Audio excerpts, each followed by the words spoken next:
అనేది కూడా తెలియట్లేదు. దీంతో కాంగ్రెస్ పార్టీలో చీలికలు స్టార్ట్ అయ్యాయి, వర్గపోరు నడుస్తోంది, చాలా రకాల వర్గాలు ఉన్నాయి ఇందులో అనేది ఇదంతా కూడా చర్చకు వస్తున్న టైంలో ఏంటి నిజంగా కాంగ్రెస్ పార్టీలో ఏం జరుగుతుంది? అఫ్కోర్స్ కాంగ్రెస్ పార్టీలో వర్గపోరు కానివ్వండి, చీలికలు కానివ్వండి కొత్త ఏమీ కాదు, జరుగుతూనే ఉంటాయి. సొంత పార్టీలో ఉండి అసంతృప్తి మాట్లాడే వాళ్ళు, ఓపెన్గా స్టేట్మెంట్ ఇచ్చేవాళ్ళు కూడా చాలామంది ఉన్నారు. సో ఈవెన్ ఈ విషయంలో కూడా జడ్చర్ల ఎమ్మెల్యే అనిరుద్ధ్ రెడ్డి గారు ఓపెన్గా చెప్తున్నారు, రైట్ మేము మాట్లాడుకున్న విషయము వాస్తవమే, కానీ ఏం మాట్లాడుకున్నాం, ఏం జరుగుతుంది ఏంటి అనేది ముఖ్యమంత్రి గారితో మాట్లాడిన తర్వాత మేము ప్రెస్ మీట్ పెట్టి మరీ ఈ విషయాలన్నీ బయటకు తీసుకొస్తామని. కానీ కొంతమంది నాయకులు, మల్లు రవి గారు లాంటి వాళ్ళు, ఎంపీలు, వీళ్ళందరూ కూడా లేదు ఇదంతా చిన్న క్యాజువల్ డిన్నరే, దీన్ని అనవసరంగా రాద్ధాంతం చేస్తున్నారు తప్ప టీ కప్పులో తుఫానే అని చెప్పి తేలిగ్గా తీసి పారేస్తున్నారు. నిజంగా యాక్చువల్గా ఏం జరుగుతుంది కాంగ్రెస్ పార్టీ? మేడం, ఈరోజు తెలంగాణ రాష్ట్రంలో ఉన్నటువంటి అధికారంలో ఉన్న కాంగ్రెస్ పార్టీ ఎక్కడ కూడా ఒక్క ఇసుమంత కూడా విభేదాలు లేకుండా రాష్ట్ర పార్టీ కానీ ప్రభుత్వం కానీ 13 నెలలుగా ముందుకెళ్తున్నటువంటి విషయాన్ని ముందు మనం గమనించాలి. మీరు అనుకుంటున్నారు ఆ విషయం? లేదు, ఎక్కడ కూడా ఈ రోజు వరకు కూడా వార్తలు కానీ ఎక్కడ కూడా పార్టీలో కానీ ఒక్క ధిక్కార స్వరం కూడా ఎక్కడ మంత్రుల మధ్యలో కానీ ముఖ్యమంత్రి దగ్గర ఎక్కడ కూడా లేదు గత 13 నెలలుగా. అయితే ఈ చర్చ అంతా మొదలు పెట్టకన్నా ముందు ఒక్క మాట నేను మీకు కల్వకుంట్ల చంద్రశేఖరరావు వారు మాట్లాడిన మాట నేను వినిపించాలనుకుంటున్నాను అసెంబ్లీ సాక్షిగా. ప్రతిపక్ష నాయకుల ఇంటికి ముఖ్యమంత్రులు పోయి భోంచేయటం కొంత ఒకప్పుడు మంచి సాంప్రదాయం ఉండేది అధ్యక్ష. అయితే ఈ మాటలు కల్వకుంట్ల చంద్రశేఖరరావు వారు శాసనసభలోనే మాట్లాడినారు.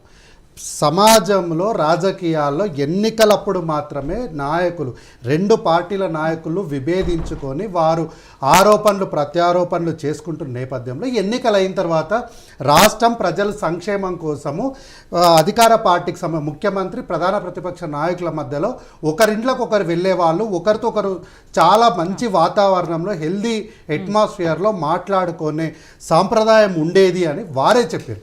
అట్లాంటి తరుణంలో ఈరోజు ఈ రాష్ట్రంలో కొన్ని రోజుల క్రితము గువ్వల బాలరాజు గారు, పైలట్ రోహిత్ రెడ్డి లాంటి వాళ్ళు ఫామ్ హౌస్లో రహస్య భేటీలు చేసి వాళ్ళ పార్టీని మొత్తాన్ని వాళ్ళే పునాదులతో సైతం కూకటి వేళ్లతో సైతం పెకిలించి వేసినటువంటి చరిత్ర కలిగినటువంటి బీఆర్ఎస్ పార్టీ ఈరోజు కాంగ్రెస్ పార్టీ గురించి మాట్లాడడం అనేది హాస్యాస్పదం. ఈరోజు చాలా ఇది అసలు విషయమే కాదు. అనిరుద్ధ్ రెడ్డి గారు ఎక్కడ కలిసినారో వాళ్ళకే క్లారిటీ లేదు. ఫామ్ హౌస్లో కలిసిరా, హోటల్లో కలిసిరా, ఎక్కడ కలిసిరు, ఎందుకు కలిసిరు, ఎంతమంది కలిసిరు వాళ్ళకే క్లారిటీ లేదు. ఇది ఎవరు చెప్పారు మీకు? మళ్ళా అనిరుద్ధ్ గారు చెప్పారు, అదే ఇప్పుడు కాంగ్రెస్ పార్టీ వాళ్ళే చెప్పినారు. ఏమని, ఎక్కడ కలిసినారంటే కోహినూర్ హోటల్లో కలిసిరు, వాళ్ళందరూ కలిసిరు అన్నమాట మేము చెప్తేనే మీకు తెలిసింది. అంతేగాని మేము ఫామ్ హౌస్లో కలిసినామా, ఎక్కడ కలిసినామో, అసలు భేటీ ఎక్కడ జరిగిందో మీకు తెలియదు. మీరేందండి మా మీద వచ్చి ఆరోపణలు చేసేది? ఈరోజు అనిరుద్ధ్ రెడ్డి గారు పైన వచ్చే ఆరోపణలు ఎందుకంటే ఈరోజు మొట్టమొదటిగా తిరుమల తిరుపతిలో మా యొక్క వినతి పత్రాలు, మా యొక్క సిఫారసు లేఖలు తీసుకోవాలి, తీసుకోకపోతే పరిణామాలు ఉంటాయని చెప్పి మొట్టమొదటిగా హెచ్చరించినటువంటి యువ నాయకులు శాసనసభ్యులు అనిరుద్ధ్ రెడ్డి గారు. అట్లాగే చెర్లకొల్ల లక్ష్మారెడ్డి గారు చేసినటువంటి అవినీతి అక్రమాలు, వారి అసైన్ ల్యాండ్స్ని కూడా మొత్తం కూడా గుడిమాన్యాలు మొత్తం గుళ్ళో లింగాలు ఎట్లా మింగేసిరో పూర్తి స్థాయిలో బయటపెట్టినటువంటి యువ నాయకులు అనిరుద్ధ్ రెడ్డి గారు. ఇట్లాంటి నాయకత్వం వహిస్తూ ఒక కొత్త ఒరవడికి వారు నాంది పలుకుతున్నటువంటి నేపథ్యంలో అట్లాంటి సందర్భంలో ఈరోజు అనిరుద్ధ్ రెడ్డి గారి పైన నిందలేసి అవమానాలు చేసి ఇట్లాంటి నాయకుడిని ఎట్లా మనం కట్టడి చేయాలని చెప్పేసి వాళ్ళు చేసినటువంటి వికృత చేష్టలు అందరూ చేస్తారని వాళ్ళు ఆరోపణలు చేయడం తప్ప ఎక్కడ కూడా లేదు.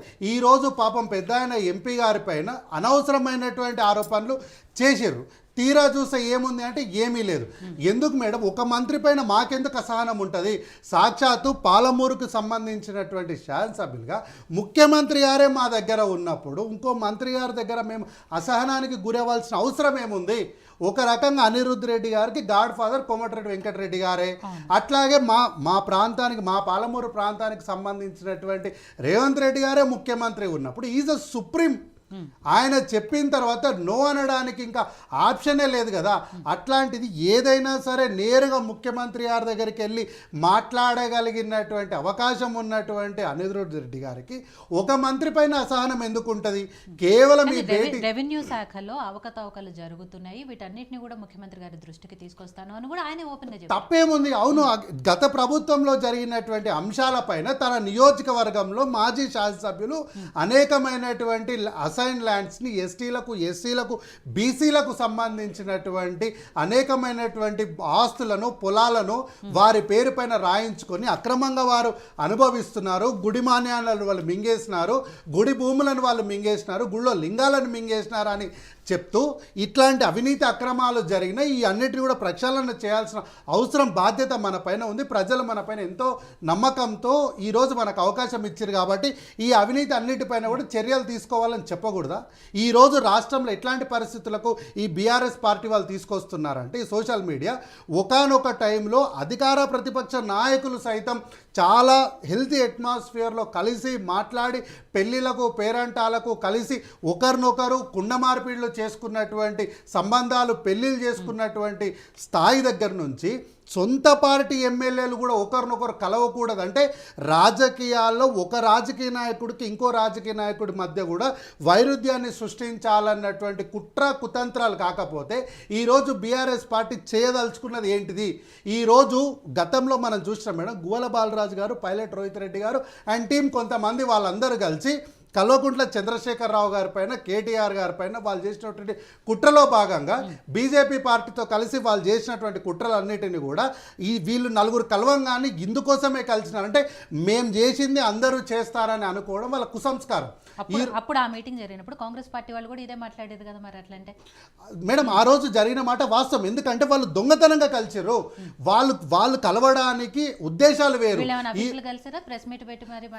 అసలు ఇది భేటీయే కాదు మేడం, నేనేమంటున్నా అసలు ఇది భేటీయే కాదు. ఇది ఓన్లీ అంటే శాసనసభ్యులు ఒక పార్టీకి సంబంధించిన నాయకులు ఇక్కడ ఒక పార్టీలో ఉన్నటువంటి ఎమ్మెల్యేలు ఇంకో పార్టీకి సంబంధించినటువంటి వ్యక్తులతో కలిసినప్పుడు అది తప్పు. కానీ ఇక్కడ కలిసిన 10 మంది కానీ 11 మంది ఎమ్మెల్యేలు కూడా బయట వాళ్ళు ఏం కాదు.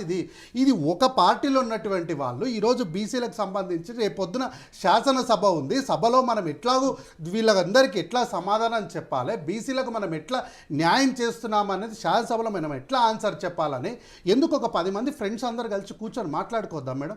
కూర్చొని మాట్లాడుకొని వాళ్ళు కలిసి డిన్నర్ చేసినంత మాత్రాన ఈరోజు నాకు అసలు ఆశ్చర్యం అనిపిస్తుంది. మీడియా సంస్థలు అన్నీ కూడా ఈరోజు కాంగ్రెస్ పార్టీ పైన ఎందుకు లుకలుకలు బయటపడతాయి, అసంతృప్తి అనో లేకపోతే ముఖ్యమంత్రి గారి పైన వ్యతిరేకత, అసలు ఇట్లాంటి మాటలు మాట్లాడడానికి వాళ్ళ దగ్గర ఉన్నటువంటి శాంటిటీ ఏముంది, వాళ్ళ దగ్గర ఉన్నటువంటి ఆధారం ఏముంది? ఎక్కడ కూడా అనిరుద్ధ్ రెడ్డి గారు మీడియాతో అంటే వాళ్ళు మీడియాతో మాట్లాడుతూ కూడా ఛానల్స్తో మాట్లాడేటప్పుడు కూడా నేను ఏమి తప్పు మాట్లాడలేదు, ముఖ్యమంత్రి గారి దగ్గర మన దీపదాస్ మున్సీ గారి దగ్గర మాట్లాడిన తర్వాత ప్రెస్ మీట్ పెట్టి చెప్తాను అంటున్నారు. ఇందులో లుకలుకలు ఏముంది, ఇందులో వ్యతిరేకత ఏముంది? ఇది పార్టీకి సంబంధించినటువంటి విషయం కాబట్టి వారు చాలా క్లారిటీగా చెప్పారు. ఎస్, నిధుల గురించి మాట్లాడాలనుకున్నాము, అందుకోసం అని చెప్పి 10 మంది కలిసి మాట్లాడుకున్నాం. తప్పేముంది? మన నియోజకవర్గాలకు నిధులు ఎట్లా తెచ్చుకోవాలని దానిపైన చర్చ చేయడంలో తప్పేముంది మేడం? మంచి కోసమే కదా, ప్రజల కోసమే కదా వాళ్ళు కలిసింది. అంతే. దానికి ముఖ్యమంత్రి గారి పైన వ్యతిరేకత అని చెప్పడానికి నిజంగా మీడియా సంస్థలకు మనసు ఎట్లా వస్తుందో నాకు అర్థమైంది. ముఖ్యమంత్రి మీద వ్యతిరేకత అనేది ఎక్కడ రాలేదు, ఒక మంత్రి మీద. సరే పోనీ మంత్రి పైన కానీ ప్రభుత్వం పైన ఎందుకు అట్లాంటి మాటలు? విజయ ఆర్య గారు, సో